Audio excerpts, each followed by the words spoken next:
నమస్తే, welcome to స్వతంత్ర big talk స్వాగతం. నేను మీ రాజమౌళి. తెలంగాణలో సిఎల్పి కొరత తీవ్ర ప్రభావం చూపుతుంది. వంట గ్యాస్తో పాటు కమర్షియల్ గ్యాస్ సరఫరాలో చాలా అంతరాయం ఏర్పడింది. దాంతో హోటళ్ళు, రెస్టారెంట్లు తీవ్ర ఆర్థిక నష్టాలు ఎదుర్కొంటున్నాయి. ఈ క్రమంలో హోటళ్ళు మూతపడుతున్నాయి. రెస్టారెంట్లు 30 నుంచి 35% వరకు నష్టాలు భావిస్తున్నాయి. వ్యాపార వర్గాలు మాత్రం చెబుతున్నాయి. అటు మహిళలు కట్టెల ఎలక్ట్రానిక్ పొయ్యిలపై వంట చేయాల్సిన దుస్థితి ఏర్పడింది. ఇదే ఇవాటి బిగ్ టాక్లో ఈ అంశంపైనే మరింత లోతుగా చర్చిద్దాం. మనతో పాటు ఈ బిగ్ టాక్లో పాల్గొంటున్నారు గౌరి సతీష్ గారు, కాంగ్రెస్ రాష్ట్ర అధికార ప్రతినిధి, బచ్చు శ్రీనివాస్ గారు, బీఆర్ఎస్ రాష్ట్ర నాయకులు, అదేవిధంగా గంగాపురం వెంకరెడ్డి గారు సీనియర్ నాయకులు బీజేపీ, అంబటి జోజిరెడ్డి గారు All India Forward Bloc party రాష్ట్ర కన్వీనర్ కూడా మనతో ఉన్నారు.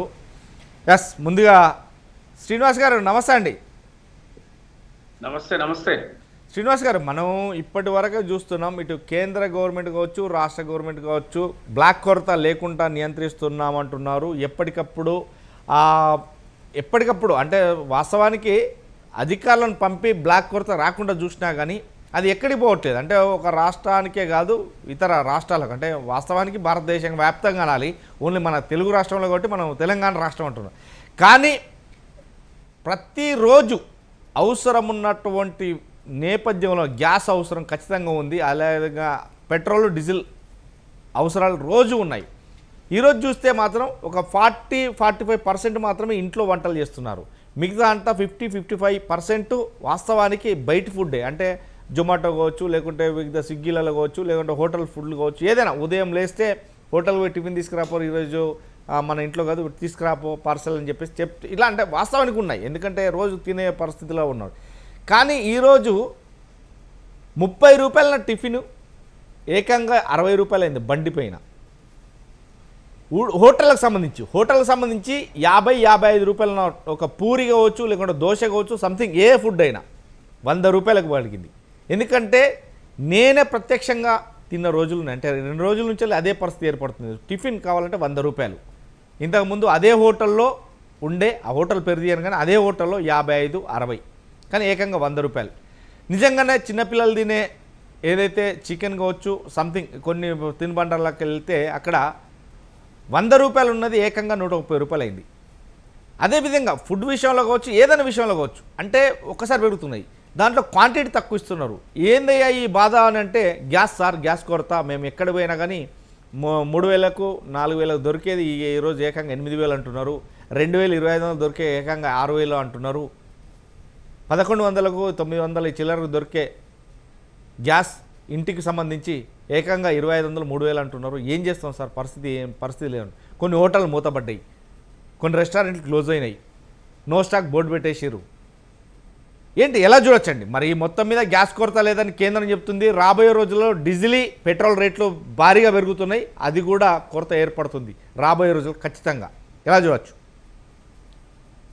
మొట్టమొదట స్వతంత్ర వీక్షకులకు, మీకు అక్కడ ఉన్నటువంటి పెద్దలు వెంకటరెడ్డి గారికి, వారు జోజిరెడ్డి గారికి, అందరికి కూడా, ఇంకెవరైనా రాబోయే మిత్రులు కాంగ్రెస్ పార్టీ పక్షాన ఎవరైనా వస్తే వాళ్ళందరూ కూడా నమస్తే. ఇప్పుడు ప్రపంచవ్యాప్తంగా యుద్ధం జరుగుతుంది అనేటువంటిది కాదనలేని సత్యం. అంటే అమెరికా, ఇజ్రాయెల్ కలిసి ఇరాన్ పైన జరుగుతున్నటువంటి యుద్ధంలో ముర్ము జలసంధి ద్వారా రావాల్సినటువంటి, అంటే కావలసినటువంటి తెచ్చుకునే శక్తి ఉన్నటువంటి భారత్ తీసుకొని రావడానికి ప్రయత్నించినప్పటికీ కూడా కొంత చమురు నిండినటువంటి ఏవైతే నౌకలు కూడా ఆగిపోయిన పరిస్థితి ఉంది. ఈ వార్తలు ఇవన్నీ కూడా జనాలు రాష్ట్ర వ్యాప్తంగా, దేశవ్యాప్తంగా చూస్తున్నారు. కాబట్టి ఒక్కసారిగా గ్యాసు రాదనో, గ్యాసు దొరకదనే ఈ వదంతులు, అంటే రష్యా నుంచి ప్రత్యామ్నాయ ఏర్పాట్లు కూడా భారతదేశ ప్రభుత్వం చేస్తున్నప్పటికీ కూడా ఈ దేశవ్యాప్తంగా ఈ వదంతులు అయితే వ్యాపించినాయి. మీరు అన్న దాంట్లో వాస్తవం ఉంది. అంటే పూర్తి స్థాయిలో కాకపోయినా ఒక 40% హోటళ్లలో రేట్లు పెంచడం, లేకపోతే నో స్టాక్ బోర్డులు వేయడం. ఎందుకంటే గ్యాస్ కొంత ఆగిపోయింది. అయితే కేంద్ర ప్రభుత్వం కానీ రాష్ట్ర ప్రభుత్వం కానీ గ్యాస్ కొరత లేదు అని చెప్పినప్పటికి కూడా అది మునపటిలాగా ఇప్పుడు స్వేచ్ఛగా కావలసినంత దొరకటం లేదు. ఎందుకంటే ప్రత్యక్షంగా మనమే బాధితులం, మాట్లాడుకునే వ్యక్తులమే మనం బాధితులం. ఎట్లా అంటే ఇంతకుముందు డొమెస్టిక్ రెసిడెన్షియల్ సిలిండర్ కావాలంటే ఇట్లా ఫోన్ చేయగానే మళ్ళీ 2 రోజులకు 24 గంటలకు గ్యాస్ వచ్చేది. ఇప్పుడు ఆటోమేటిక్ గా ఈ రోజు మనం గ్యాస్ వస్తే మనకు 25 రోజుల తర్వాత ఫోన్ మనం ఎన్నిసార్లు ఫోన్ చేసినా 25వ రోజు బుక్ అవుతుంది. ఇది డొమెస్టిక్. ఇక కమర్షియల్ 1500ది 6000 నుంచి 8000 రూపాయలు అమ్ముతున్నారు. చాలా ఇబ్బంది పడుతున్నారు కమర్షియల్ గా హోటళ్లలో. మీరు అన్నట్టు ఇప్పుడు అందరు కూడా ఏమైపోయిందంటే పట్టణ వాతావరణం ఉన్నటువంటి ప్రతి చోట కూడా ఆర్థికంగా బలోపేతం అవ్వడమా, భార్యాభర్తలు పనిలో ఉండడమా, లేకపోతే సమయంలో ఆ సమయంలో ఇంట్లో చేసుకునేటువంటి పరిస్థితులు వాళ్ళు కల్పించుకోలేకపోవడమా, సులువుగా అంటే ఫోన్ చేయగానే తెచ్చుకునేటువంటి పరిస్థితులు వచ్చినాయి. కాబట్టి గతంలో లాగా కాకుండా ఇప్పుడు టెక్నాలజీ పేరు మీద ఫోన్లో యాప్ ఫోన్ చేయగానే 15 నిమిషాలలో ఆ వస్తువులు రావడం, వీటన్నిటికీ అలవాటు అయిపోయినటువంటి జనం. నేను మొన్న ప్రాక్టికల్ గా ఒక ఫంక్షన్ కి క్యాటరింగ్ మాట్లాడితే వాళ్ళు ఏమంటారంటే, అన్ని మనము కట్టెల పొయ్యి మీద ఉండలేము, ఇప్పుడు ధర ఇవ్వాలంటే కష్టం, పాత రేట్ ఇవ్వాలంటే, ఎందుకంటే కొన్ని అన్నం పప్పు తప్ప మిగతా అన్ని కూడా గ్యాసే అవసరం, గ్యాస్ ద్వారానే చేసుకుంటాము. ఈ యుద్ధ వాతావరణంలో కొన్ని సందర్భాలలో కేంద్ర ప్రభుత్వం ద్వారా సప్లై అయ్యే ఈ గ్యాసు సరిగ్గా 1-2 రోజులు 3 రోజులు దాంట్లో ఇబ్బంది అయింది. అయితే ప్రజలలో ఒక అభద్రతా భావం ఏర్పడి కూడా ఆటో వాళ్ళు ఉండగానే కొట్టించుకోవడం, పెట్రోల్ బంకులలో వెహికల్స్ ఉండగానే నింపుకునేటువంటి ప్రయత్నం చేయడం. ఒకసారి నింపుకుంటే సరిపోదు కదా, యాక్చువల్గా ఇది అయిపోతుంది మళ్ళా. అంటే జనం ఎప్పటికప్పుడు ఏమంటే కొంత మన ఇండియన్ సైకాలజీ ఏంటంటే కొంత తీసి దాచిపెట్టుకోవాలా అనేటువంటి ధోరణిలో మనం ఉన్నాం. అందువల్లనే మనం కరోనాలో కూడా బతకగలిగినాం, బతుకును ముందుకు తీసుకెళ్లగలిగినాం, ప్రపంచానికి ఆ వ్యాక్సిన్ అందించగలిగినాం, ఆ దిశగా మనం బతికినాం. సో నిజంగా కేంద్ర రాష్ట్ర ప్రభుత్వాలు గ్యాస్ కొరత లేదు, గ్యాసులో సరఫరాలో ఎట్లాంటి వైఫల్యం లేదు, అట్లాంటి మాటలు అయితే కరెక్ట్ కాదు. ఎందుకంటే వాస్తవానికి కొరత ఉంది. దాన్ని కొరత అనొచ్చు, లేకపోతే ముందు జాగ్రత్త అనొచ్చు. ప్రభుత్వాలు కూడా ఆ జాగ్రత్తలు పాటిస్తున్నాయి. ప్రజలకు ఇబ్బంది కలగకుండా సాధ్యమైనంత వరకు 2 ప్రభుత్వాలు కూడా అంటే మనము అంటే ప్రతిపక్ష పార్టీగా ఆరోపణలు ఒకటే కాదు, ప్రజలను సంయమనం పాటించాలి. ఇట్లాంటి సందర్భాలలో అందరూ కూడా సమాజం బ్యాలెన్స్ గా ఉండడానికి ప్రయత్నం చేయాల్సినటువంటి పరిస్థితులు. ఎందుకంటే అందరూ కూడా భయాన్ని సృష్టించేటువంటి మాటలు మాట్లాడితే నెగిటివ్ సందేశం వెళ్ళి సమాజం అంతా ఒక రకానికి అభద్రతకు లోనయ్యేటువంటి ప్రమాదం ఉంది. కాబట్టి వాస్తవానికి కొరత ఉంది, కొరత లేదని చెప్పడం.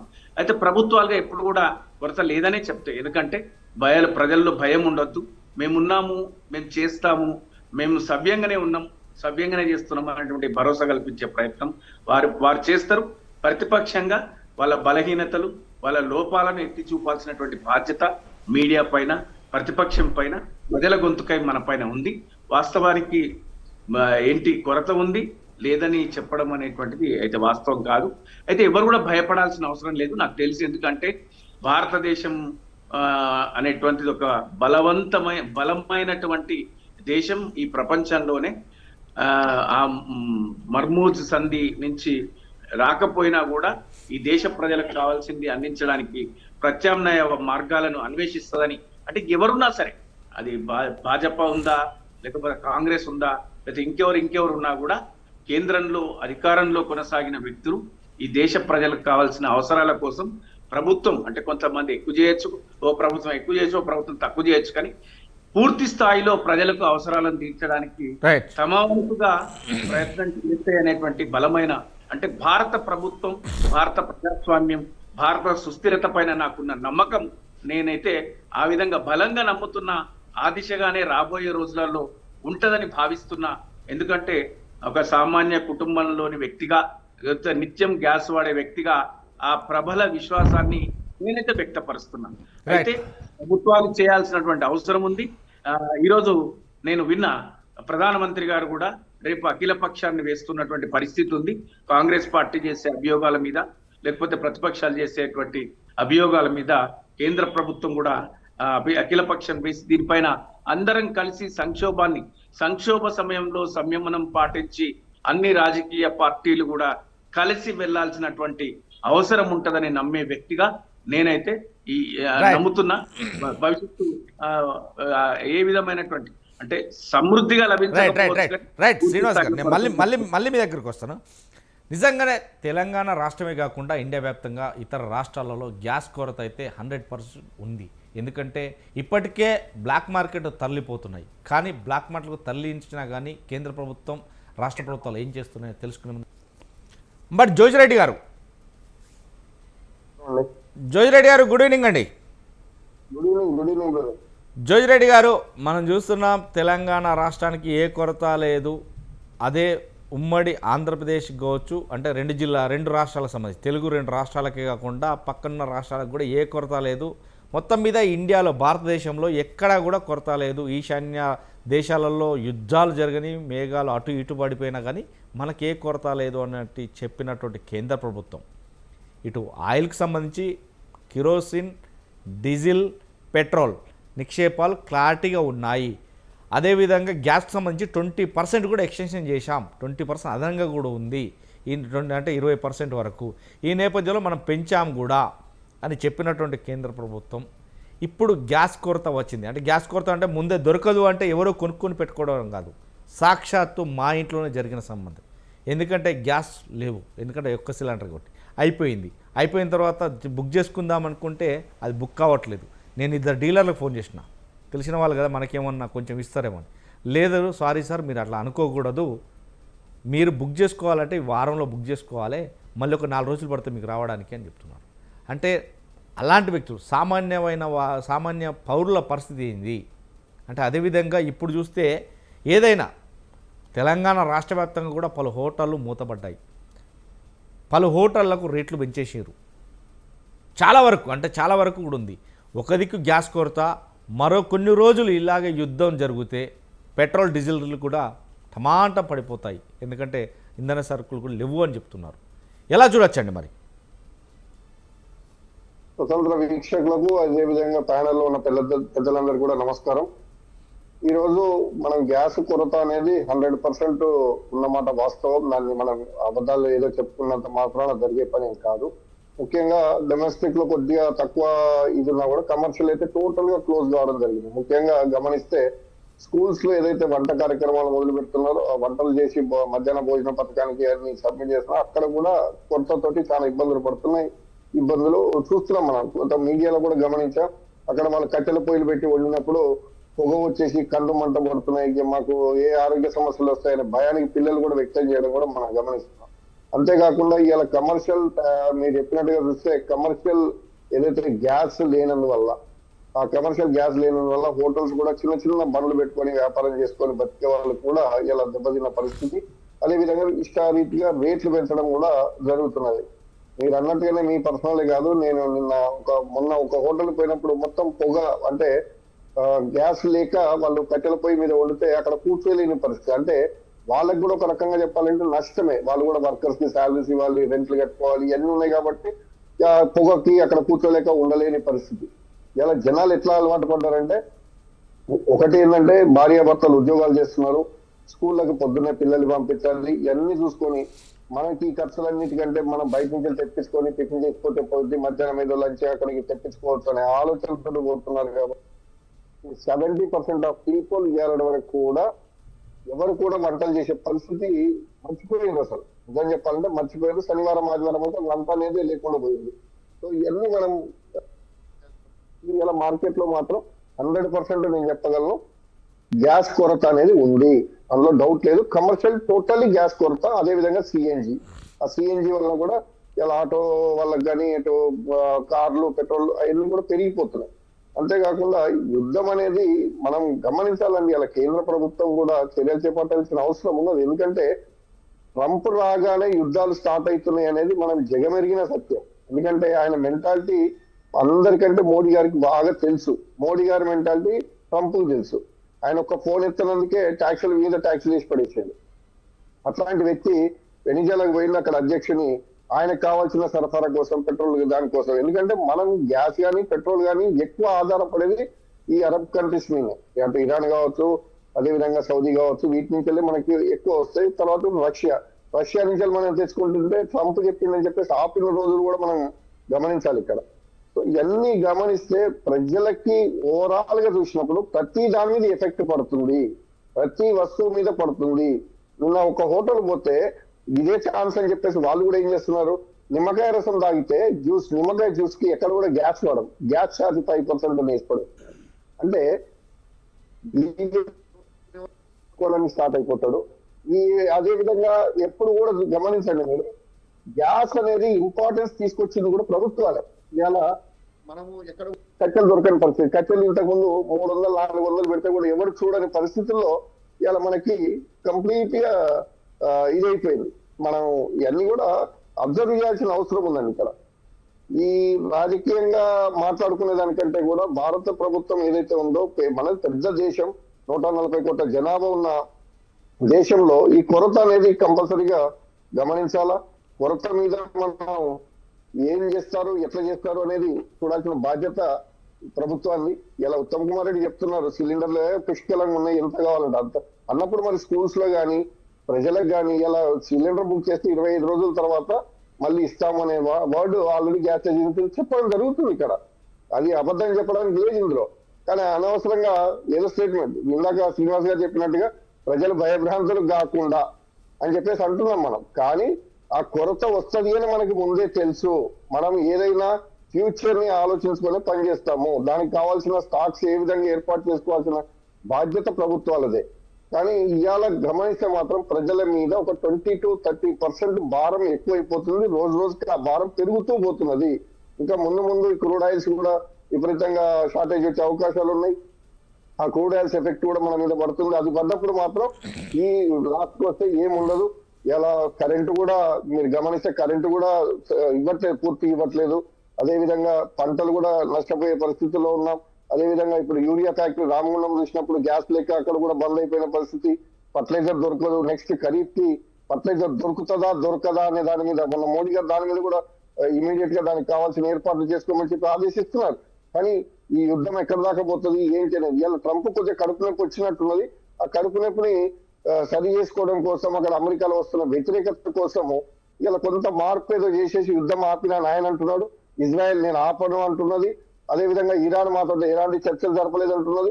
ఇలా ట్రంప్ గారు మోడీ గారికి ఫోన్ చేసిండ్రు అని చెప్పేసి చెప్తున్నారు.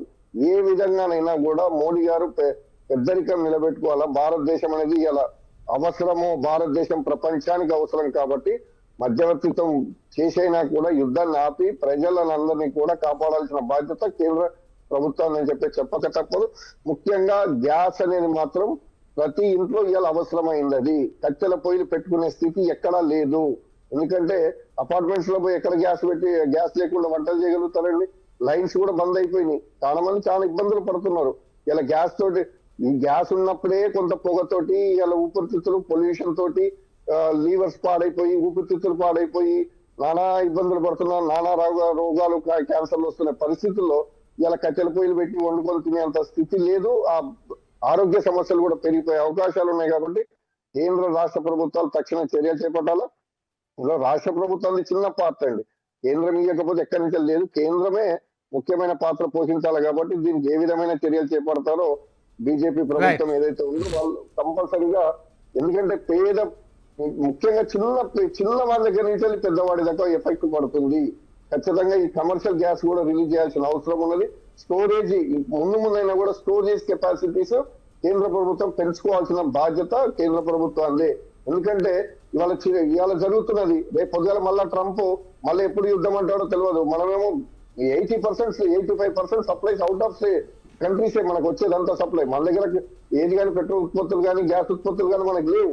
బయట నుంచి తెచ్చుకోవాల్సిందే, మన దిగుమతుల మీద ఆధారపడాల్సిందే. కాబట్టి ఖచ్చితంగా కేంద్ర ప్రభుత్వం అనేది చర్యలు చేపట్టాలని చెప్పేసి మా ఒపీనియన్. అదే విధంగా ప్రజలకు కూడా ధైర్యం ఇచ్చుకుంటూ పోవాలా తప్ప భయపెట్టకుండా, అటు సప్లై లేకుండా కూడా చేయొద్దనేది కూడా మా ఒపీనియన్. రైట్, థ్యాంక్ యూ అండి. మొత్తం మీద గ్యాస్ కొరత ఎప్పుడు తీరేను, పేదవారి కష్టాలు ఎప్పుడు తీరుతాయి అని.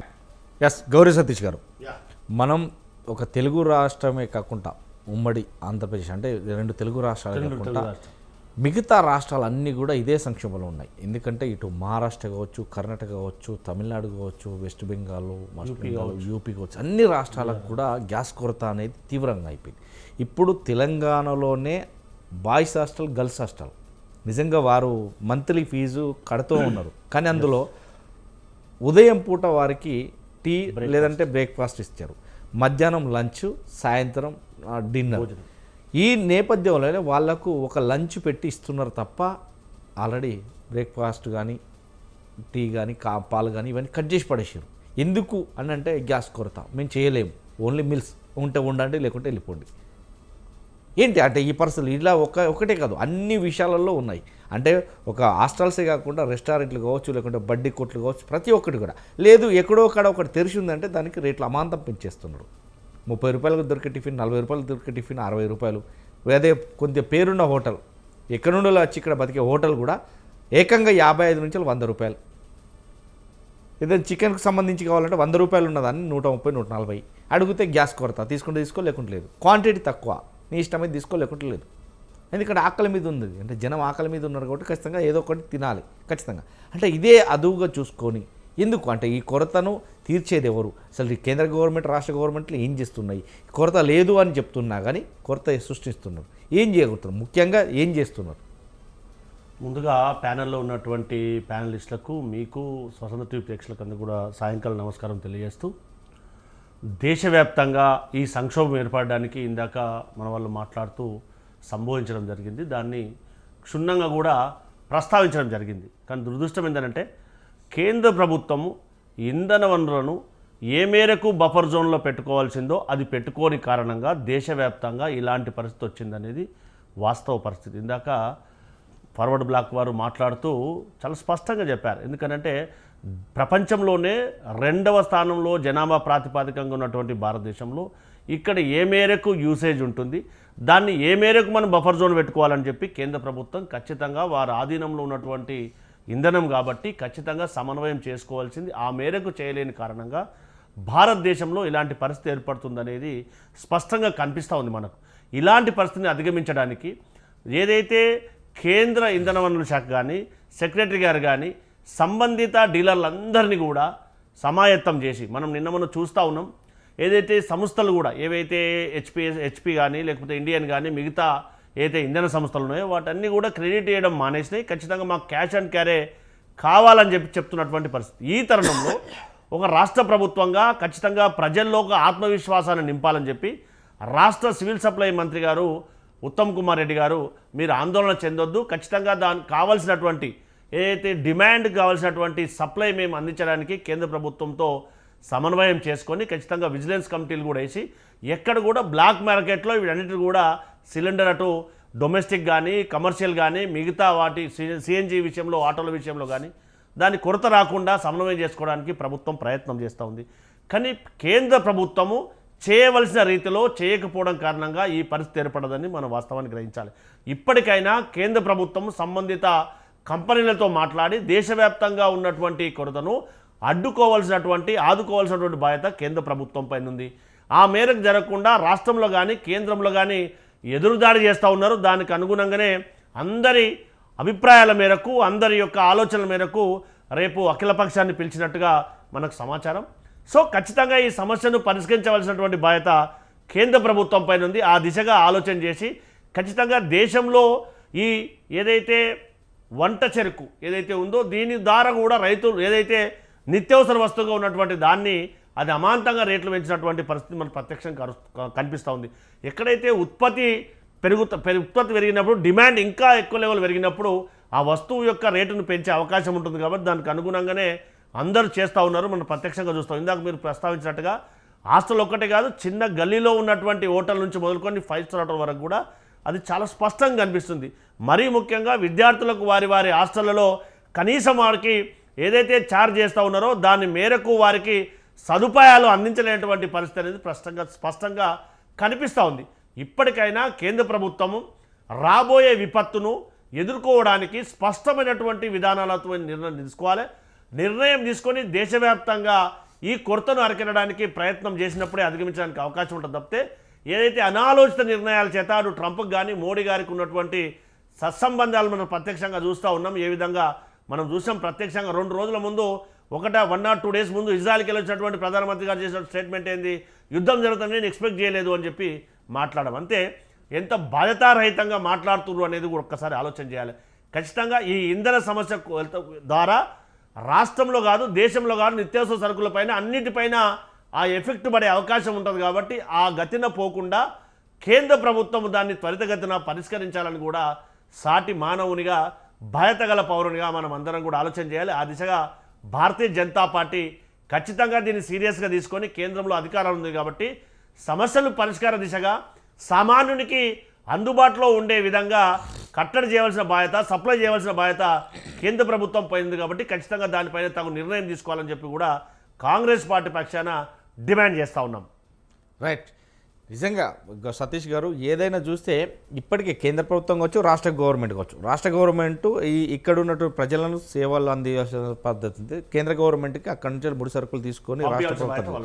కానీ ఈ నేపథ్యంలోనే ఇటు రాష్ట్ర ప్రభుత్వం కూడా ఇంధన సరఫరా కావచ్చు, లేదంటే గ్యాస్ సరఫరా కావచ్చు అరకుర ఉంటే కేంద్ర ప్రభుత్వం సరుకులకు మాట్లాడి అర్జెంట్ కావాలండి ఇది పరిస్థితి అని చెప్పలేకపోవడం. ఇక్కడ రాష్ట్రంలో ఇటు పేద ప్రజలు కావచ్చు అటు, ఎందుకంటే 2 కమర్షియల్ అండ్ డొమెస్టిక్ ఈ రెండింటి కష్టాలు ఎదురవుతుంటే డొమెస్టిక్ సంబంధించిన నేపథ్యంలో ఇంటి పోయి ఎందుకంటే కాళ్ళు కొట్టి వాళ్ళు కట్టెలు చేసుకుంటారు ఏముందని కొట్టుకోండి అని చెప్తారు. ఇప్పటికే కేంద్ర గవర్నమెంట్ కూడా కొన్ని ఆదేశాలు ఇవ్వడం జరిగింది. ఎందుకంటే కట్టెలే కాదు ఈ నేపథ్యంలో సిఎన్జీలు వాడండి ఎక్కువగా, లేదు అంటే బొగ్గుకులు వాడండి. మేము వాళ్ళని బొగ్గుకు సంబంధించి ఏదైతే ఎప్పుడైతే బొగ్గుకు సంబంధించి అధికారులకు కూడా నోటీసులు ఇవ్వడం జరిగింది. ఎందుకంటే బొగ్గు నిల్వలు ఎక్కువ ఉంచండి అని చెప్పేసి సింగరేణి సీఎండీకి తోటి కూడా వాళ్ళతో మాట్లాడడం జరిగింది. అంటే బొగ్గు పొయ్యిలు పెట్టుకునే స్థాయికి మళ్ళీ వెనకాలకు వచ్చామా, ఎలా చూడొచ్చు?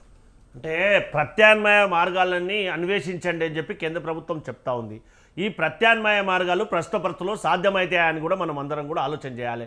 ఈ ప్రత్యామ్నాయ మార్గాల ద్వారా వంట చెరుకు ద్వారా కానీ బొగ్గు ద్వారా కానీ మనము వంట చేసుకోవడానికి వెళ్ళినప్పుడు ఆరోగ్య సమస్యలు కూడా వచ్చే అవకాశం ఉందనేది వాస్తవ పరిస్థితి. ఏదైతే తిరోగమన దిశగా కేంద్ర ప్రభుత్వ నిర్ణయాలు ఉండడం అనేది చాలా శోచనీయాంశం. ఎందుకనంటే ఇతర దేశాలతో సత్సంబంధాలు కలిగినటువంటి భారతదేశం యొక్క సత్సంబంధాలని కూడా భారతీయ జనతా పార్టీ ముఖ్యంగా 3వసారి మోడీ గారు అధికారంలోకి వచ్చిన తర్వాత ప్రపంచంలో ఉన్నటువంటి అన్ని దేశాలు తిరిగి మిత్రత్వాన్ని డెవలప్ చేయవలసినటువంటి సందర్భంలో అది వేరే రకంగా వెళుతుంది అనేది మనం ప్రత్యక్షంగా తెలుసుకోవాల్సినటువంటి సందర్భం.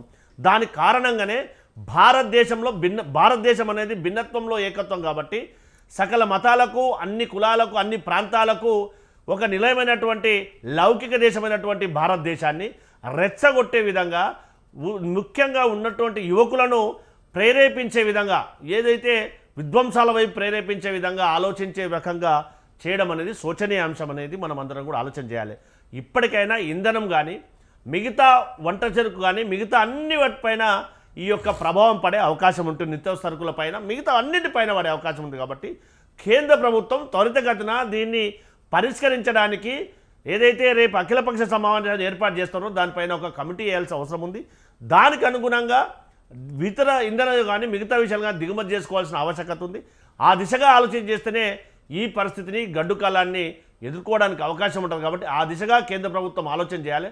రాష్ట్ర ప్రభుత్వాలు కూడా కేంద్ర ప్రభుత్వంతో సమన్వయం చేసుకొని కావలసినటువంటి ఇండెంట్లను ఇన్సైమ్లో పంపితే దానికి అనుగుణంగా వారు కూడా పంపవలసిన బాధ్యత కేంద్ర ప్రభుత్వాలపైన ఉంది, ఈ ఇంధన సంస్థలపైన ఉంది. కాబట్టి ఆ దిశగా ఆలోచన చేసినప్పుడు మాత్రమే మనము ఈ సమస్యను అధిగమించడానికి అవకాశం ఉంటుంది. కాబట్టి ముఖ్యంగా ప్రజలు అవసరాలకు అనుగుణంగా వాడుకొని ఖచ్చితంగా ఈ విపత్కరమైనటువంటి పరిస్థితుల్లో బాధ్యతాయుతంగా ఆలోచించవలసిన బాధ్యత కూడా ప్రజలపైన ఉంది. ముఖ్యంగా కేంద్ర ప్రభుత్వం అన్నిటికంటే ఎక్కువ కేంద్ర ప్రభుత్వం పైన ఈ యొక్క బాధ్యత ఉంది. కాబట్టి ఆ దిశగా పరిష్కార మార్గంగా ఆలోచన చేసి ఎందుకంటే తిరోగమన దిశ మనం వెళ్ళడం అనేది ఈ పరిస్థితుల్లో సాధ్యం కాదు. గతంలో మనము G+1 ఉంటేనే అది పెద్ద బంగ్లాగా గ్రామాల్లో భావించేవాళ్ళు. ఇప్పుడు 100 ఫ్లాట్స్ 100 అపార్ట్మెంట్ 100 ఫ్లోర్స్ 50 ఫ్లోర్స్ ఉన్నటువంటి సందర్భాల్లో చాలా ముఖ్యంగా హైదరాబాద్లో దేశంలోనే అత్యధిక వైశాల్యం ఉన్నటువంటి హైదరాబాద్ నగరంగా విస్తరిస్తూ ఉంది. కాబట్టి ఈ ప్రాంతంలో చాలా సమస్యలు వచ్చే అవకాశం ఉంటుంది. కాబట్టి ఆ దిశగా కేంద్ర ప్రభుత్వం సప్లైని పెంచినప్పుడు మాత్రమే సమస్యను అధిగమించడానికి అవకాశం ఉంటుంది అనేది మనం వాస్తవ పరిస్థితి గ్రహించాలి. రైట్. గంగాపురం వెంకరెడ్డి గారు మీట్లో ఉన్నట్టు చెప్పండి. నా వాయిస్ క్లారిటీ ఉందా వెంకరెడ్డి గారు? ఉంది. నా వాయిస్ వస్తుందా? యా వెంకరెడ్డి గారు చెప్పండి. ఇప్పటికే కేంద్ర ప్రభుత్వం ఏ కొరత లేదు మన భారతదేశానికి అని చెప్పినటువంటి మాటలు మోదీ కావచ్చు, మంత్రులు కావచ్చు, ఇంధన శాఖ మంత్రి కావచ్చు. ఈ నేపథ్యంలోనే ఒకానొక సమయంలో ఇప్పుడు మనం ప్రత్యక్షంగా చూస్తున్నాం, ఎందుకంటే 100కి 100 ప్రత్యక్షంగానే చూస్తున్నాం. ఏదైతే డొమెస్టిక్ కావచ్చు, కమర్షియల్ కావచ్చు, ఇప్పటికే చాలా వరకు రేట్లు పెంచారు. బ్లాక్ మార్కెట్ ఖచ్చితంగా అమ్ముతున్నారు. ఒకవేళ బుక్ చేసుకోవాలంటే వారం 10 దినాలు పడుతుంది, అది రావాలంటే 4 రోజులు. బుకింగ్కు వారం 10 దినాలు, అది రాజువాలని 15 రోజులు ఇంచుమించు, లేదంటే 20 రోజులు. ఈ 20 రోజులలో బాయ్స్ హాల్, గర్ల్స్ హాస్టల్ కావచ్చు, చాలా వరకు హాస్టళ్లపైనే ఆధారపడి ఉండేవాళ్ళు ఉన్నారు. ఎందుకంటే జాబ్ హోల్డర్స్ కావచ్చు, చాలా వరకు కూడా. ఈ నేపథ్యంలో పిల్లలు, చదువుకునే పిల్లలు కావచ్చు, లేకుంటే జాబులు చేసుకునే వాళ్ళు కావచ్చు, వీరందరూ ఇంటికి సంబంధించి కావచ్చు. ఎందుకంటే ఈరోజు ఇంట్లో చేసుకుంటే కొద్దిగా టైం వెసులుబాటు అవుతుంది, బయట తీసుకొని అట్టే వెళ్ళిపోదామని భార్యాభర్తలు ఇద్దరు జాబ్ హోల్డర్స్ అలా కూడా చేసుకునే వాళ్ళు. కానీ ఇవన్నీ చూసినా కానీ ఒక దిక్కు గ్యాస్ కష్టాలు ఏర్పడిన తర్వాత ఒక్కసారిగా భారీగా రేట్లు పెంచినటువంటి దాఖలాలు ఉన్నాయి. ఎందుకంటే హోటల్స్ ఈ నేపథ్యంలోనే కొరత లేదు అంటే గ్యాస్ కొరత ఏర్పడ్డది. ఇక రాబోయే రోజులలో చెప్తున్నా, రాబోయే రోజులలో ఒకవేళ ఈశాన్య దేశాలలో కనుక కంటిన్యూ ఇలాగే ఉంటే కనుక యుద్ధాలు, రాబోయే రోజులలో ఇంధనం కూడా పడిపోతుంది, ఇంధనాలు లేకుంటుంది. ఎందుకంటే ఆల్రెడీ పెట్రోల్ రేటు పెంచేశారు. అది మీరు అన్న మాటకు పెట్రోల్ రేట్లు పెంచారు. రేపు ఈ రేట్లు కూడా అంటే డీజిల్ అండ్ లోకల్ రేట్లు కూడా పెంచుతారు పెట్రోల్కు. ఒకటేంటే స్పెషల్గా పెట్రోల్ రేటే కాదు, ఇక డీజిల్ రేట్లు కూడా పెంచుతారు. ఎందుకంటే రాబోయే రోజులలో చాలా కష్టాలు గడ్డు కాదనం ఎదుర్కొంటామనేది ప్రత్యక్షంగా కనబడుతుంది. ఎందుకంటే ఏది లేదు, గ్యాస్ లేదు అన్నప్పుడు ఇప్పుడు కష్టాలు ఏర్పడ్డాయి, రేపు అవి కూడా ఏర్పడతాయి. నిజంగానే కేంద్ర ప్రభుత్వం ఎలాంటి నిర్ణయాలు తీసుకుంటుంది దీనిపైన, రేపు అఖిలపక్ష కమిటీ వేస్తే ఎలాంటి నిర్ణయాలు తీసుకోబోతుంది? ఇప్పుడు రాజమౌళి గారు, లైవ్లో ఉన్నటువంటి మిత్రులంతా కూడా ప్రస్తుతం దేశంలో ఉండేటువంటి చమురు నిల్వలు కానీ, ఎల్పిజి కానీ, ఈ పెట్రోలు, డీజిల్కు సంబంధించినటువంటి పరిస్థితుల గురించి చాలా వివరంగా చెప్పడం జరిగినటువంటిది. సరే, మిత్రులు గౌరీ సతీష్ గారు ఈ సమస్య కంటే ఎక్కువ ఎంతసేపు విధ్వంసము సృష్టిస్తున్నారు దేశంలో అనేటువంటి టాపిక్ నేను పోను, ఇప్పుడు సందర్భం కాదు. మిగతా మిత్రులంతా చాలా జాగ్రత్తగా మాట్లాడినారు, అది వేరే అర్థం. ఒకటి, ఇలా ప్రపంచంలో వచ్చినటువంటి విపత్తు ఏదైతే ఉందో, పశ్చిమాసియాలో జరుగుతున్నటువంటి యుద్ధ వాతావరణం అనేటువంటిది అన్ని దేశాలను అతలాకుతలం చేస్తున్నటువంటి మాట వాస్తవం. ఒక భారతదేశానికి దీన్ని వర్తింపజేసి భారతదేశాన్ని పాలిస్తున్నటువంటి మోదీ గారి పాలన యొక్క అసమర్థత అనేటువంటి చిత్రీకరణ అనేటువంటి జరగడం అనేటువంటిది అన్యాయం, ఊహించని పరిణామాలు. ఒక్కటి మాత్రమే, ఎందుకంటే మధ్యలో ఎంటర్ అవుతున్నాయి కాబట్టి. ఎందుకంటే సృష్టించడంలో కాదు, ఇక్కడ ఇతర దేశాలకు కూడా పెద్ద దిక్కుగా ఉన్నటువంటి మోదీ గారు ఎందుకు మాట్లాడలేకపోతున్నారు అనేది ప్రశ్న. ఇప్పుడు ఒకటి రాజమౌళి గారు, దౌత్య విధానము, అంతర్జాతీయ దౌత్య విధానం అనేటువంటిది నీకు నాకు గౌరీ సతీష్ గారికి చెప్పి నిర్ణయించేటువంటి 148 కోట్ల ప్రజలు నిర్ణయించేటువంటిది ఉండదు. ఇవాళ ప్రపంచంలో జరుగుతున్నటువంటి ఒకవైపున ట్రంప్, అమెరికా కానివ్వండి, ఇజ్రాయెల్ కానివ్వండి, ఇరాక్ కానివ్వండి, ఈ మూడింటితో మనకు సంబంధాలు ఉన్నాయి. చాలా గొప్ప విషయం అది. రష్యా ఉక్రెయిన్ యుద్ధంలో 2 దేశాలను సంధించగలిగినటువంటి నాయకుడు ఎవరైనా ప్రపంచంలో ఉన్నాడంటే మోదీ గారు. ప్రపంచ శాంతిని కోరుకునేటువంటి, దేశం యొక్క అస్తిత్వమే శాంతి. గాంధీ గారు చెప్పినటువంటి శాంతి కాముకులమైనటువంటి మనం యుద్ధ వాతావరణాన్ని మనం వీలైనంత వరకు, మొన్న ఏదో జరిగింది పాకిస్తాన్తో, మనకు కొంత అది యుద్ధం కాదు కానీ ఒక దాడి జరిగినటువంటి సందర్భం లోపల మనం ఇచ్చినటువంటి సమాధానం ఏందనేది మనకు అందరికీ తెలిసినటువంటిది. కాబట్టి ఇవాళ మాట్లాడడం లేదు అనేటువంటి దాని కింద ఇవాళ మనకు వచ్చినటువంటి పరిస్థితులు, ఇప్పుడు అంతర్జాతీయ జియో పాలిటిక్స్లో చాలా మార్పులు వస్తున్నాయి. గతంలో ఉన్నట్టు లేదండి. గతంలో ఇందిరాగాంధీ గారు ఉన్నప్పుడు నాన్ అలైడ్ మూవ్మెంట్స్, అక్కడ ఒకవైపున రష్యా, ఒకవైపున అమెరికా ఉన్నటువంటి మధ్యలో మనం ఒక మూవ్మెంట్ని మనం తీసుకొచ్చినటువంటి సందర్భం, నాన్ అలైడ్ మూవ్మెంట్స్ అనేటువంటిది, అది ఒక పద్ధతి. ఇవాళ అట్లా లేదు పరిస్థితి ప్రపంచంలో. ఇవాళ మోదీ గారే కాదు, ఇవాళ ట్రంప్ అనుసరిస్తున్నటువంటి విధానాలు ఏవైతే వీటన్నిటిని జాగ్రత్తగా గమనించి మన విధానాలను రూపొందించుకోవాలి తప్ప మనం ఏదో మాట్లాడి ఏదో చేసి అనవసరంగా చెడిపోయేటువంటి పద్ధతిలో పడి ఉండకూడదు అనేటువంటివి తెలియక కాదు, తెలిసి జరుగుతున్నాయి. అయినా కూడా మన నౌకలు హార్మోజ్ జలసంధి నుంచి మన నౌకలు ఇరాన్ మనకు వదిలేయడం జరిగింది. మీరు ఆ సంబంధం మనం ఏం మాట్లాడినా మాట్లాడకపోయినా, వాళ్ళ నాయకుడు హత్య చేసిన తర్వాత భారతదేశం ఎందుకు స్పందించలేదనే విమర్శలు స్వదేశంలోనూ విదేశాల్లోనూ వచ్చినటువంటి అయినప్పటికీ కూడా వాళ్ళకి అర్థమైనటువంటి అంశం ఇది. ఎందుకంటే భారతదేశంలో మోదీ గారు చేస్తున్నటువంటిది ఏంటి, ఏ పరిస్థితుల్లో ఆయన ఉన్నాడు, ఏ పరిస్థితుల్లో అమెరికా ఉంది, ఇజ్రాయిల్ ఉంది, ఇరాన్ ఉన్నది అనేటువంటి విషయాల గురించి కొంత మనం స్టడీ చేస్తే తప్ప ఇక నింద వేయడానికి విమర్శలు చేయడానికి ఏది దొరుకుతుంది మాట్లాడవచ్చు, అది వేరే సంగతి. కాబట్టి అది అట్లా పక్కకు పెడితే ఇప్పటికి కూడా నేను చెప్తున్నటువంటిది ఏంటంటే దేశంలో కొరత అనేటువంటిది కొంత ఏర్పడలేదనేటువంటిది మనం చెప్పడానికి వీల్లేదు. కృత్రిమ కొరత ఏర్పడినటువంటి మాట వాస్తవం. సరే, ఇప్పుడు 4 ఉన్నారు మీరు, నేను ఒకరిని 5. మరి ఎవరింట్లో ఏంది అనేది, మీ ఇంట్లో గ్యాస్ అయిపోయింది అనేటువంటిది మీరు చెప్తున్నారు. ఎప్పుడైపోయింది, అయిపోవడానికి ముందు జరిగినటువంటి సంఘటన ఏంది, నా సంగతి నేను చెప్తాను. నేను యుద్ధం స్టార్ట్ అయినట్ట 3వ రోజున నేను బుక్ చేసిన, నాకు తెలిసి ఒక ఐడియా వచ్చేసింది, అరే ఇదేదో గందరగోళం అయ్యేటట్టుంది అనేటువంటిది. 5వ రోజున నాకు సిలిండర్ వచ్చింది. నా ఇంట్లో ఒక సిలిండర్ ఉంది, ఒక సిలిండర్ ఆల్రెడీ నేను యూజ్ చేస్తున్నాను. ఎప్పటి వరకు వస్తుంది నాకు, మా లెక్కలో మేము ఇద్దరమే భార్యాభర్తలం కాబట్టి మాకు సుమారుగా 2 మాసాలు వచ్చేటువంటి పరిస్థితి ఉంటుంది. వచ్చే నెల 10వ తేదీ వరకు మాకు సిలిండర్, పాత సిలిండర్ యూజ్లోకి వస్తుంది. ఆ తర్వాత ఉన్నటువంటి రిజర్వ్లో ఉన్నటువంటి ఒక సిలిండర్ నేను వాడితే 2 నెలలు వస్తుంది నాకు. అంటే జూన్ 10 వరకు కూడా నాకు ప్రమాదం లేదు అనేటువంటిది ప్రస్తుతం ఉన్నటువంటిది. మా పని అమ్మాయి ఉంది, అడిగిన, అయ్యా సిలిండర్లు దొరుకుతలేవు అన్నది. ఎప్పుడు వారం రోజుల కింద. అయ్యో మరి ముందే బుక్ చేసుకుంటే అయిపోతుండే కదా, నేను నాకు తెలియదు కదా అన్నది. తర్వాత నేను నిన్ను అడిగితే బుక్ చేసుకున్నాక 4వ రోజు నాకు సిలిండర్ వచ్చిన మాట వాస్తవం. నేనేమంటున్నా అంటే దీన్ని చిలువలు పలువలుగా చేసి ఏదో అయిపోయింది మొత్తం అనేటువంటి, హాస్టల్లో కొన్ని ఇబ్బందులు వచ్చేటువంటి మాట వాస్తవం. కమర్షియల్కు సంబంధించినటువంటి బ్లాక్ మార్కెటింగ్ జరుగుతుంది. బ్లాక్ మార్కెటింగ్ గౌరవ సివిల్ సప్లై శాఖ మంత్రి ఉత్తమ్ కుమార్ రెడ్డి గారు మాట్లాడుతున్నారు లేదని. సివిల్ సప్లైస్ అధికారులు, మరి మా ప్రభుత్వం కాదు, ఇక్కడ ఉన్నటువంటి కాంగ్రెస్ ప్రభుత్వం కదా, రేవంత్ రెడ్డి గారి ప్రభుత్వమే కదా, వాళ్ళు చెప్తున్నటువంటిది ఏంటి, అవును నిజంగానే మాకు సప్లై లేదు అని చెప్పాలి కదా. వాళ్ళు విమర్శలు చేస్తారు కదా ఎప్పుడు కూడా కేంద్ర ప్రభుత్వం మీద. ఆ మాట ఇంతవరకు ఏ మంత్రి అని లేదు, ఏ అధికారం లేదు, మేము యాక్షన్ తీసుకుంటామన్నారు. ఇప్పుడు మీరు అన్నది పెట్రోల్ బంకుల్లో కొన్నిట్లో మూసివేసి బోర్డు పెట్టినారు, నో స్టాక్ బోర్డు. దానికి కారణం వేరే కారణాలు ఉన్నాయి. కారణాలు ఏంటంటే పేమెంట్స్, డీలర్స్ కంపెనీలకు ఈ పెట్రోల్ బంకులకు మధ్యన చెల్లింపులకు సంబంధించినటువంటి మోడ్ ఆఫ్ పేమెంట్స్ సిస్టంలో వాళ్ళకు అభిప్రాయ భేదాలు వచ్చినాయి. దాంతో కొంత ఆపడం జరిగినటువంటిది. కాబట్టి ఉత్తమ్ కుమార్ రెడ్డి గారు ఏమంటున్నారు, యాక్షన్ తీసుకుంటా, సీరియస్ యాక్షన్ తీసుకుంటా, ఎవరైనా బ్లాక్ మార్కెట్ చేస్తే లేదని చెప్తే అనేటువంటి పద్ధతిలో వస్తుంది. కాబట్టి కొన్ని ఇబ్బందులు, ప్రపంచవ్యాప్తంగా వచ్చినటువంటి కొన్ని ఇబ్బందుల్లో మన మీద కూడా కొంత ప్రభావం ఉండక తప్పదు. దాని గురించి మోదీ ఏం చేస్తే బాగుండేది. ఇప్పుడు గౌరీ సతీష్ గారు అంటున్నారు బఫర్ స్టాక్స్ ఉన్నాయి. ఇప్పుడు కూడా 25-26 రోజులైంది యుద్ధం. మన దగ్గర అమెరికాలో మా అమ్మాయిలను అడిగి నేను, ఆల్రెడీ 50% గ్యాస్ రేట్లు అక్కడ పెరగడం జరిగినటువంటి పెద్ద అభివృద్ధి చెందిన దేశం అయినప్పుడు కూడా పాకిస్తాన్లో పరిస్థితి ఎట్లా ఉంది, ఇతర దేశాల పరిస్థితి ఎట్లా ఉంది, ఇవాళ కూడా ప్రపంచవ్యాప్తంగా వచ్చినటువంటి ఈ విపత్తు వల్ల సామాన్య జనం ఎఫెక్ట్ అయ్యారు. సామాన్య జనం ఇప్పటికీ, అంటే మీరు ఎగ్జాంపుల్స్ చెప్పొచ్చు రాజమౌళి గారు, మీరు హాస్టల్స్, అమ్మాయిలు అబ్బాయిలు కొన్ని ఇబ్బందులు వచ్చినటువంటి మాసం.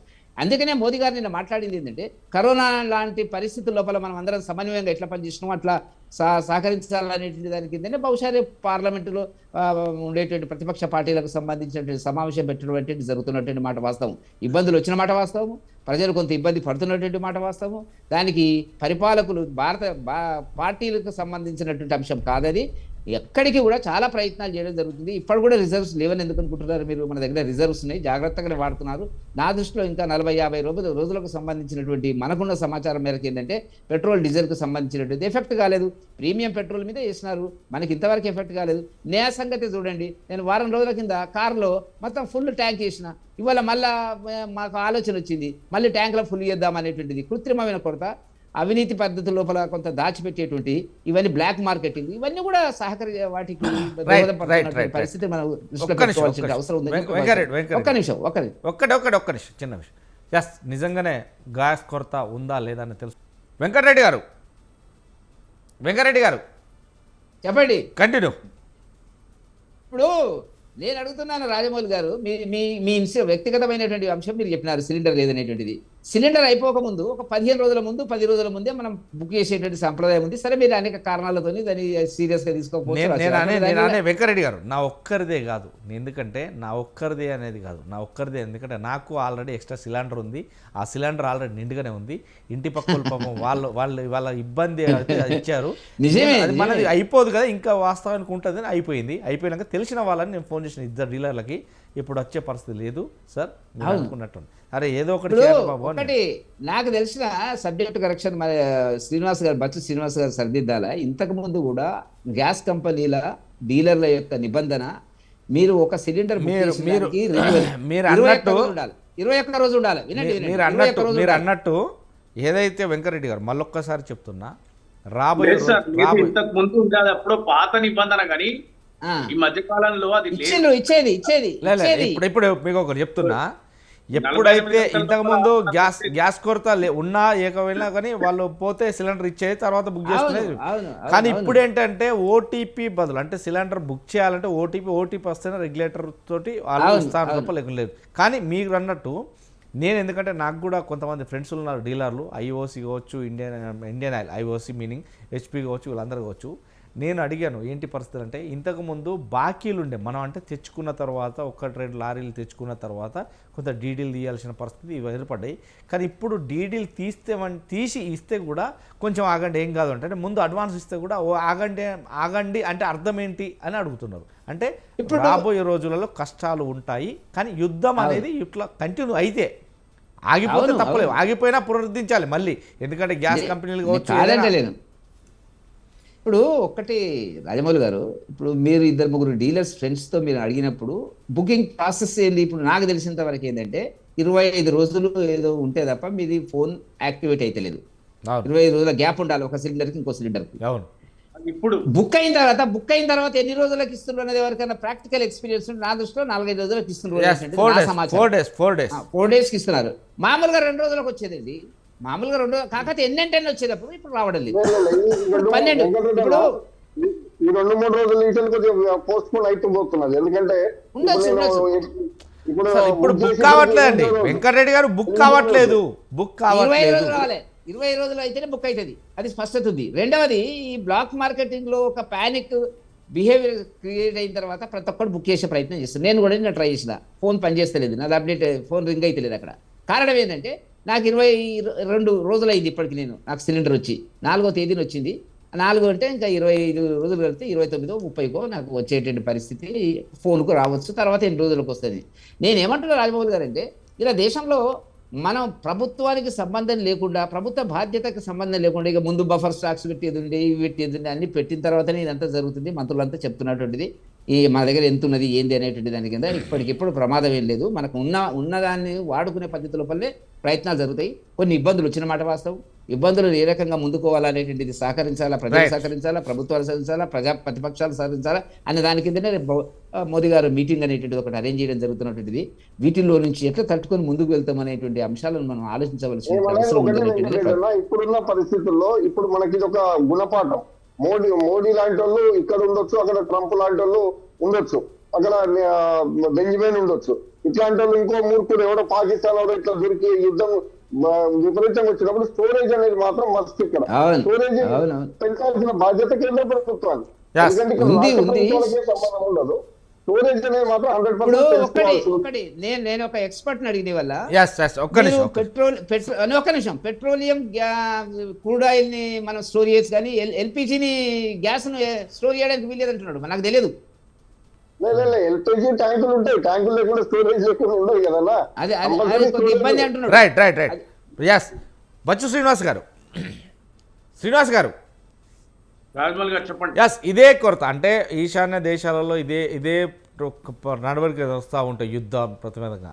ఆగకుంటే ఒకవేళ రాబోయే 5-10 రోజులలో మాత్రం తెలంగాణ లోపల కష్టాలు ఎదురవుతాయి అనేది 100% కళ్ళ కట్టినట్టు ఒకపడుతుంది. ఎందుకంటే దీనికి ప్రత్యామ్నాయంగా అటు సెంట్రల్ గవర్నమెంట్ కావచ్చు, ఇటు రాష్ట్ర గవర్నమెంట్ ఎలాంటి పరిణామాలు ఎదుర్కోవాల్సి వస్తుంది. ఎందుకని ముందుగానే ఈ ప్రజలకు నిల్వెత్తు ఎందుకని స్టోరేజ్ చేయలేకపోతున్నారు? రేపటి పరిస్థితులు ఇలా ఉంటే ఎలా నెట్టుకు రావాలి, ఎలా చూడొచ్చు? ఇప్పుడు చాలా సింపుల్ అండి. ఇప్పుడు ఇదే పరిస్థితి కొనసాగితే ఇది గ్యాస్ కి అలవాటు పడ్డ వ్యక్తులందరూ కూడా డెఫినెట్ గా ప్రత్యామ్నాయం వెతుకుంటారు. అంటే ఆల్టర్నేటివ్ ఎప్పుడు కూడా, అంటే ఏ సంక్షోభం వచ్చినా ఏది వచ్చినా ఎప్పుడైనా ప్రజలైనా పాలకులైనా ప్రత్యామ్నాయం వైపు ఆలోచన చేస్తారని నేను నమ్ముతా. ఇప్పుడు ప్రభుత్వాలు ఊరికే ఖాళీగా కూర్చొని ప్రజా సమస్యలు చూస్తే మిన్నకుండా ఉండిపోతారు అని అయితే నేను అనుకోను. ప్రత్యామ్నాయాన్ని వెతుకుతారు. స్వావలంబన కోసం ప్రజలు కూడా ప్రత్యామ్నాయాన్ని వెతుక్కుంటారు. ఇప్పుడు కాంగ్రెస్ ప్రభుత్వం ఉంది, కాంగ్రెస్ ప్రభుత్వం ఖాళీగా కూర్చుంటది ప్రత్యామ్నాయాన్ని వెతకకుండా అని నేను అనుకోను. ప్రత్యామ్నాయాన్ని వెతకాలి. ప్రజా సమస్యల పట్ల ప్రజల కోసం పనిచేసేటువంటి ఏ ప్రభుత్వమైనా నిజంగా కూడా యుద్ధమే కనుక కొనసాగితే మరి రష్యా నుంచి మనం తీసుకొని భారత ప్రభుత్వం కూడా ఈ మర్ము జలసంధి నుంచి రాకపోతే ఈ ప్రపంచంలో ఇంకెక్కడ నుంచి మనం తెచ్చుకోగలుగుతాము? ఎందుకంటే తెచ్చుకోవడానికి మన దగ్గర ఆర్థిక స్తోమత ఉంది, తెచ్చుకోవడానికి ప్రత్యామ్నాయ స్థితులు భారత ప్రభుత్వం కూడా ఆలోచిస్తుంది. అట్లనే ఈ రాష్ట్రంలో కూడా ఈరోజు నేను చూసిన సిపి సజ్జనార్ గారు మేము బ్లాక్ చేస్తే చర్యలు తీసుకుంటాం, లేకపోతే డీలర్లు అమ్ముకుంటే చర్యలు లేదు, తీసుకుంటాం. బ్లాక్ లేదంటున్నాడు, స్టాక్ సమస్య లేదంటున్నాడు ఆయన. ఆయన చూడాలి కదా, సజ్జనార్ గారు చూడాలి కదా వెళ్ళి. అంటే నేనేం చెప్తున్నాడు ఆయన, ఇదే పోలీస్ భయాందోళన లేకుండా చెప్తున్నమాట. సంక్లిష్ట సమయంలో విమర్శనాస్త్రాలే ఎక్కువ పెట్టి మరింత ప్రజలను బెంబేలెత్తేటువంటి దిశగా మనం తీసుకెళ్లకూడదు అనేటువంటిది నా అభిప్రాయం. ఇది నా వ్యక్తిగత అభిప్రాయం. కొరత లేదంటే రాదు, అంటే కొరత అనేది ఏర్పడితే దాని ప్రత్యామ్నాయం ఏంటి అని అర్థం తప్ప ఇంకేం లేదు. మోడీ గవర్నమెంట్లో సెంట్రల్ గవర్నమెంట్ మోదీ గారు చెప్పడం జరిగింది. ఎందుకంటే ఇప్పటికైతే లేదు, రాబోయే రోజులలో ఒకవేళ సంక్షేమ పరిస్థితులు ఏర్పడితే ఆల్రెడీ బొగ్గుతోటి కిరోసిన్ తోటి చేసుకోండి అన్నారు. ఆల్రెడీ బొగ్గు నిల్వలు ఎక్కువనే ఉంచారు అని చెప్తున్నారు. అంటే మనం అనేది ప్రత్యామ్నాయ మార్గాలు ఎంచుకోవడంలో తప్పులేదు, ఎందుకంటే అది గ్యాస్ లేకుంటే ఇంకేం చేస్తాం. ఇది ఇలాంటి పరిస్థితులు అవసరం. కానీ దీన్ని సంక్షోభం నుంచి నెట్టడానికి ఏం చర్యలు తీసుకుంటుంది సెంట్రల్ గవర్నమెంట్ కావచ్చు, స్టేట్ గవర్నమెంట్ కావచ్చు అనేది. ఎస్ జోజిరెడ్డి గారు. స్టేట్ గవర్నమెంట్ అయినా సెంట్రల్ గవర్నమెంట్ అయినా నేను ఖచ్చితంగా నేను అంటే పూర్తి విశ్వాసం ఉంది, భారతదేశం అంత దారుణంగా ఈ సంక్షోభం నుంచి బయటపడదు అనేటువంటి విశ్వాసం నాకైతే నమ్మకం ఉంది. ఈ సంక్షోభం నుంచి బయటపడుతుందని. నిజంగా ఇట్లాంటి ఇంకా సంక్షోభం వస్తే అనివార్యమైనటువంటి పరిస్థితుల్లో ప్రభుత్వాలు, ప్రజలు ఇప్పటికే ఇండక్షన్ స్టవ్లని లేదా రకరకాల అడ్వర్టైజ్మెంట్లు వస్తున్నాయి. అప్పుడే గ్యాస్ కు ప్రత్యామ్నాయంగా ప్రజలు కూడా వాటి వైపు వెళ్తారు, పాలకుడు కూడా వాటి వైపు వెళ్తారు, ప్రత్యామ్నాయాన్ని వెతుకు. జోజిరెడ్డి గారు, ఇంతకు ముందు రాజమౌళి గారు ఊర్లలోకి పోయినప్పుడు ఇంతకుముందు గ్యాస్ రానప్పుడు గోబర్ గ్యాస్ ప్లాంట్లను ఇచ్చేవారు. ఇలా రైతులు కూడా ఏమైపోయింది, బర్రె లేదు, ఆవు లేదు, దుడ్డ లేదు, వాళ్ళు కూడా కొనుక్కొని తినడానికి అలవాటు పడిపోయారు. ఇలా ఇవన్నీ కూడా మనం గమనిస్తే ఇలా కట్టెల పొయ్యి మళ్ళీ కిరోసిన్ మర్చిపోయి దాదాపు ఒక 10 సంవత్సరాలకు వచ్చింది. కిరోసిన్ అనేది మర్చిపోయి మొన్న గమనిస్తున్నాం, ఆంధ్రప్రదేశ్ లో కిరోసిన్ లీటర్ చొప్పున ఇస్తున్నారు అని చెప్పి. కట్టెలు అనేది మనమే చెట్లు నాటుకొద్దు అంటున్నాం. ఇలా వాస్తవం చెప్పాలంటే కూలిపోయిన చెట్లు కొనుక్కోమంటే నిన్నటి వరకు కొనేవాళ్ళు లేడు. ఇలా ఎంటబడే పరిస్థితి. ఎందుకంటే 500 రూపాయలకు కూడా కొనని చెప్పి ఇలా 3,000 4,000 కొను. కానీ ఇక్కడ ఉన్న సిచ్యువేషన్స్ ఏంటి, ఇవాళ అపార్ట్మెంట్స్ కానివ్వండి, హాస్టల్ బిల్డింగ్స్ కానివ్వండి, ఇవన్నీ కూడా ఊర్లలో వండుకుంటున్నారు అంటే ఓకే, ఒప్పుకుంటాం మేము. కట్టెల పోయి పెట్టారు, వండుకుంటారు కాబట్టి. కానీ బయట సిటీలలోకి వచ్చినప్పుడు, టౌన్స్ లోకి వచ్చినప్పుడు వండుకోవడానికి కూడా అవకాశం లేదు. బొగ్గు ఎక్కడి నుంచి సప్లై, బొగ్గు కేవలం మండదండి, మళ్ళీ దాని మీద కిరోసిన్ వేయాలి, దాంతో రోగాలు తెచ్చుకోవాలి. ఇవన్నీ ఉన్నాయి సమస్యలు. పరిష్కారం అనేదానికి తింటామా చస్తామా అనేది లేదు. ఇలా మీరు గమనించండి, పంజాబ్ లో పొలాలకు వచ్చిన తర్వాత కాలబెడితేనే మనకు పరిస్థితి తెలిసి మనకి ఏం జరుగుతుందో. పొగలు వచ్చేసి ఢిల్లీ మొత్తం నాశనం అయిపోతున్నది. ఈ పరిస్థితుల్లో మనం ఉన్నాం. ఆరోగ్యంగా చూడాల్సిన బాధ్యత. నేను అనేది ఏంటంటే లాస్ట్ కి వెంకటరెడ్డి గారు లాంటి వాళ్ళు మోడీ గారితో మాట్లాడి మమ్మల్ని ఎట్లా రానియారు, కనీసం సరఫరాకి అంతరాయం కలగకుండా ఆ ట్రంప్ తీసుకొచ్చేసి ఇండియాలో 20 రోజులు మంచిగా రెస్టారెంట్ లో కూర్చోబెట్టండి. ఆ ట్రంప్ లేకపోతే అక్కడ ఉద్యోగులు ఫ్రెండ్స్ కాబట్టి ఆ యుద్ధం లేకపోతే ప్రజలకు అవసరాలు తీరుతాయని నా నమ్మకం. రైట్ థ్యాంక్ యూ అండి. ఈరోజు బిగ్ టాక్ లో పాల్గొన్న గౌరి సతీష్ గారికి, బొత్స శ్రీనివాస్ గారికి, అదేవిధంగా జోజిరెడ్డి గారికి, అదేవిధంగా గంగాపురం వెంకటరెడ్డి గారికి థ్యాంక్ యూ వెరీ మచ్ అండి. Thank you.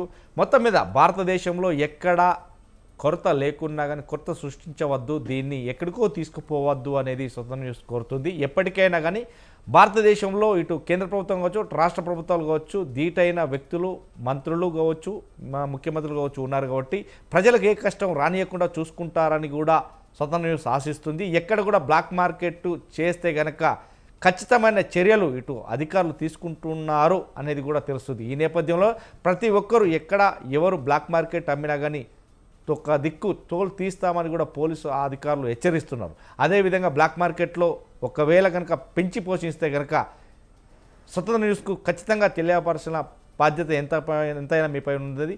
మీకు స్క్రోల్ అవుతాయి, ఆ నెంబర్లకు ఫోన్ చేసి మాకు ఇంటిమేషన్ ఇస్తే ఆ వ్యక్తులను ఎవరనేది కూడా మా టీవీలో చూపెట్టి అక్కడికక్కడే పరిష్కారం చేసేలా చేస్తాం. ఇది స్వతంత్ర న్యూస్ తెలియపరుస్తుంది. Thank you very much. మరో బిట్తో మళ్ళీ కలుద్దాం. Thank you.